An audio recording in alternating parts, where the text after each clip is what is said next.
G'day and welcome back to Project 200. My 200's been running a little bit warm lately, so today I'm going to be replacing the coolant and the thermostat to hopefully solve that problem. Toyota's procedure for replacing the thermostat is ridiculously complex and includes removing the fan, power steering pump, radiator and transmission cooler, amongst other things. But I'm not going to be doing any of that because it's relatively easy to access the thermostat without removing any of those components, so long as you don't mind working in the limited space between the engine and the radiator. If you just want to change the coolant, then please check out my other videos for one that just shows that procedure.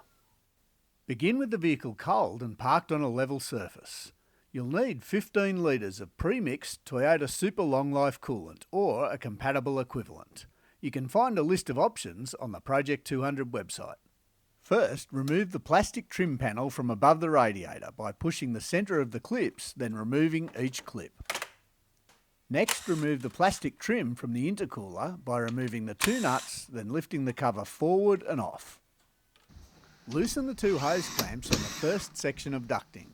Then remove the MAF sensor plug, undoing the wiring clamp with a flat blade screwdriver.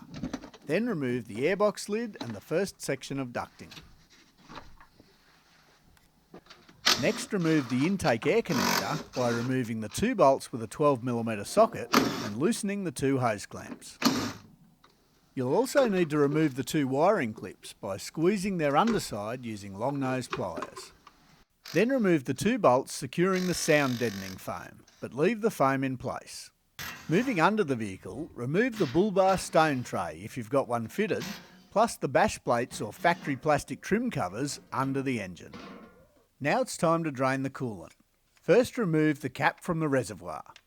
Place a minimum 10-litre drain pan underneath the radiator drain and loosen the valve. Allow it to drain until the flow stops, then close the drain valve. Then place a 10-litre drain pan underneath the oil filter bracket drain valve.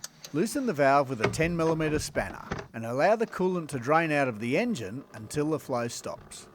Then tighten the drain valve to 13 nm. Here's where it gets fiddly because the working space gets pretty tight and you can't see two of the bolts that need to be removed. The first bolt is located just below the power steering pump. The second is completely hidden from view and located below the serpentine belt, roughly level with the edge of the fan coupling.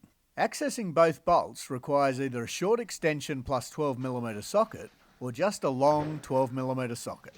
Once those two bolts are out, remove the two bolts on the thermostat housing. Next, carefully pull or pry the top of the pipe away from the thermostat housing until you have enough space to remove the thermostat and the seal from the housing. You can then fit a new seal to the new thermostat and install the assembly, ensuring that the seal is located correctly in the housing and that the jiggle valve on the thermostat is facing approximately upwards. Loosely reinstall the 4 bolts retaining the water inlet pipe. Because the front bolts are obscured, it's worth putting a little bit of blue tack on the heads before you put them into the socket to stop them falling out. Once you have all 4 bolts started, torque the front bolts to 25 nm and the thermostat housing bolts to 21 nm. Next, refit the bolts securing the sound foam, then reattach the intake air connector using the 2 mounting bolts and tighten the 2 hose clamps.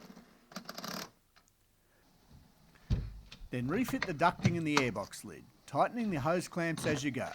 Then refit the MAF sensor plug and close the wiring clip. It's now time to refill the coolant.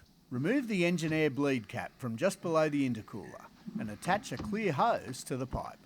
Using a 3/8 inch drive ratchet, remove the radiator vent plug.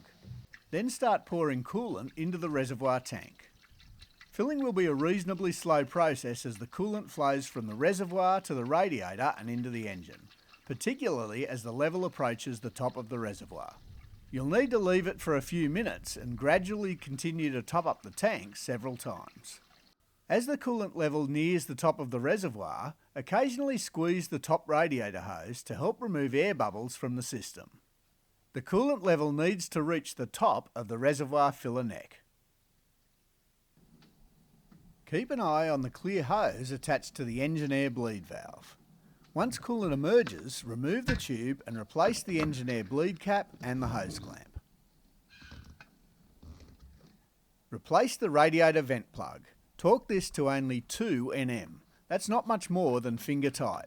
Over tightening this plug will cause it to break. If this happens, you'll find a link to the correct part on the Project 200 website.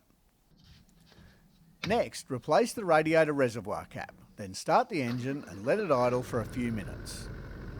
Wearing a glove and avoiding the engine fan and belt, squeeze the top radiator hose repeatedly to bleed any remaining air from the system.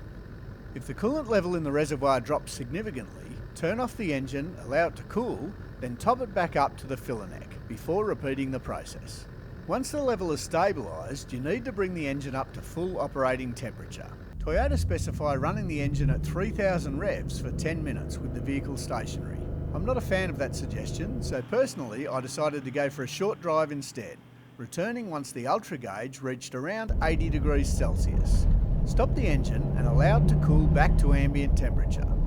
Once cool, ensure that the level is sitting between the low and full lines on the reservoir. Finally, check for any coolant leaks. You can then replace the bash plates or under-engine covers, plus the bull bar stone tray if you've got one fitted. Then replace the intercooler trim cover and the radiator trim cover with its 7 clips. If you happen to break or lose any of the retaining clips, you'll find a link to the correct part on the Project 200 website. I hope you found this video useful. After completing the job, I tested the old thermostat to see if it could have been responsible for the higher operating temperatures I'd been seeing. I discovered that it was opening at a couple of degrees warmer than it should have been. However, after driving the 200 for the last month or so with the new thermostat, I've noticed that it's back in the 78 to 88 degree range, which is a good 5 to 10 degrees cooler than it had been running. So it appears as though the thermostat was only a small part of the problem, meaning that the apparently degraded coolant is most likely responsible for the rest. So if your 200 has been running a little bit hot, then I'd suggest it's worth replacing just the coolant alone before taking the additional steps of replacing the thermostat as well.